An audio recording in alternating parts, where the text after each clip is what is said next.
We are here today with the Erratic Retaliator Strategy. Thanks for joining us today, guys. Appreciate No you. problem. Hi. Why don't you introduce yourselves and tell us what you do in the band? Okie dokie. I'm Mikey. I play guitar, sing, and piano when I can. I'm Ron. I play bass mostly, kinda, and I sing occasionally as well, and do other things. Okay. I saw him play drums one time. Yeah, once, twice. So this is your first time on the Shape of Rock here. Can you give us a little bit of background on, a little bit of history on the Erratic Retaliator Strategy? Well, we were a rap group with my brother in the very beginning called The Downfall. And my brother decided to stop doing music. And we sat around for a few months not doing anything. And we're like, well, we should do something. And I was learning to play guitar and liked writing songs. And the original idea was completely different than what it turned out to be. Yeah, originally it was going to be me making like beats and stuff like that, and then him playing guitar and kind of rapping over it. And then one day I realized I got a bass. I got a bass from someone for free. Like I could probably learn how to play this, right? It's only got 4 strings. It's easy enough. It's not, but I learned enough. So enough distortion hides any problems. So, but yeah, we started in 2011, Has it 12, been that long? somewhere around there. I got it on a web page somewhere. Yeah, and we've learned nothing since then. So I mean, you get, sometimes people say, I like the old stuff. We try to keep it the same all the way through, except for completely different, all the time as well. That's why we're the same, I guess. Yeah. No, I was gonna say, listening to some of your releases, yeah, the mood on the albums, or kind of, you guys are very eclectic, I think is the way to put it, on the way that your style goes. There is no, you are all over the place within albums, from song to song. And the really cool thing about it is listening to it is it all works. Like, it all fits together, and it seems to have the same direction. Yeah. Loosely, yeah. we have a story to tell. We just we tell it through a million genres. So I don't know. Yeah. Because we love it all, I guess. So you were learning, am I correct in understanding you were learning to play your instruments as you were building the band? Yeah. Kind of creating the band? Pretty much. Oh yeah. That's really amazing, because that does not come across at all in the albums, like that, at least what I've been listening to, that, I mean, a lot of that stuff we had been like playing and practicing for, years before we actually like recorded it and put it out. So, it wasn't like we just jumped in and were like, all right, here we go. Like we still had a little bit of practice going in there, but again, we still don't know what we're doing. Yeah, no classical training, none of that stuff. Yeah, just watching YouTube and just listening, pretty much. Yeah, and does the eclectic taste then come from just listening to all sorts of different stuff, do you think, and then maybe just like being able to apply that as you've been picking up the instruments? Or is that more of a I guess maybe a intentional? Go ahead, Ron. I would say like we kind of like wear our hearts on our sleeves with like the music that we enjoy and stuff like that, and like we'd kind of like to do it, but we just can't do it well, so we replicate it the best we can in a way and just kind of make it our own, I guess. That's kind of what I was thinking. We like the technical skill to do exactly what we would love, so we just kind of wrap it around what we can do, and it ends up being this like multi-genre attack. Like, yeah, well, it really works. It's really cool. Listening to, again, just listening to the albums that are so varied but have all of the same aesthetic behind them, and kind of the same, it really fits together.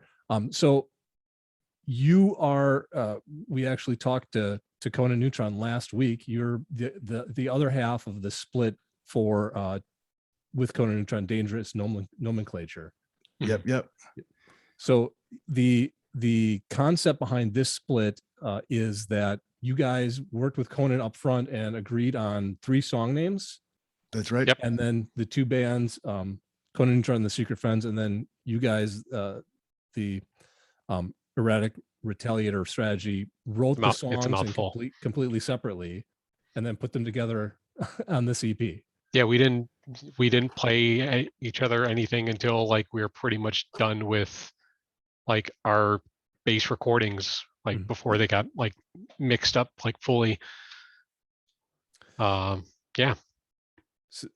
So what, I guess, you know, what was how did that writing go compared to maybe your normal writing process? When you know, was there any sort of in the back of your head, you know, did knowing that Conan was writing the songs under the same name and that you were going to kind of put them together, you know, play into it at all? Or if anything, very, very slightly. I might have went a little less heavy, I guess. Okay. Because he's got that covered, and we want to split, you know. So I didn't go completely not heavy, but you know, I definitely lightened it up a little bit and tried to, you know, throw in the piano stuff, the psychedelic stuff, you know, in there a little bit more. Kind of give a range of what we are capable of, I guess. I mean, there's plenty of times where we'll come up with a song name and then write a song around it. So like that's not too different from what we normally do. So. Okay.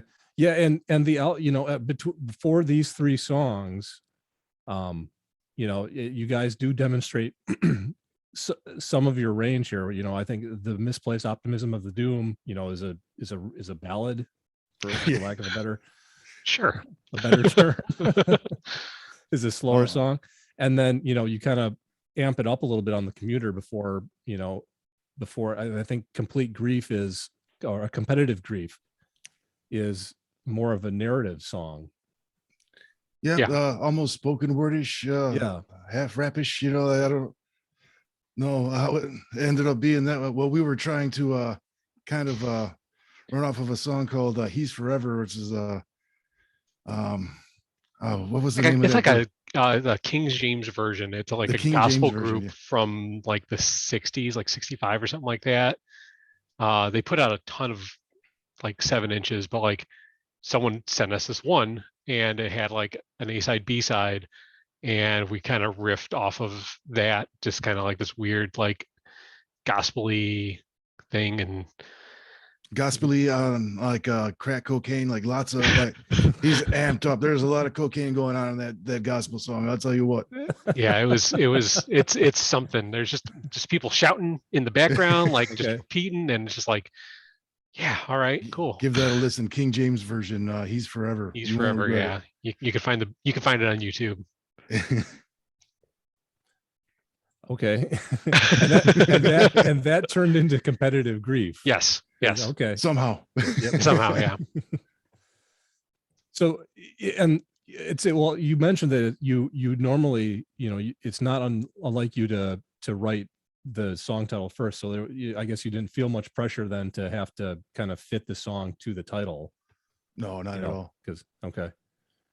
And where did you record these in Chicago? Yep. Yeah, we record in my garage. Oh, yeah. Okay. Got a nice little setup in there. So. All right. Excellent. Yeah, recording nerds. Trying to be. As with all things, we're doing the best we can with what we got. Yep. No, absolutely. So and I want to also touch on, since this is your first time on the show, you last year you released your latest full length, which is titled Instructions. Mm-hmm. Was that written? It was released during the pandemic. Was that also written during the pandemic? No, that was over 5 years, I think, before that. Yeah, we've had a couple of those songs like to start, and then kind of just fleshed it out from there as we went along. Did the pandemic affect your, you know, the way that you guys worked together as a duo, or how you put together? Sure, music? I can't touch the bunk. No. we still went out there and like got together and still recorded stuff. Like, so we were still doing that, but it wasn't any different. Like we did do some like remote stuff, just like passing songs back and forth, listening to Right. them and stuff like that, instead of having to come out every weekend or whatever. So it didn't really hinder it too much as far as that goes. Okay. And then have you had are you going to be playing any? So Conan has a couple of release shows set up. Are you guys going to be joining?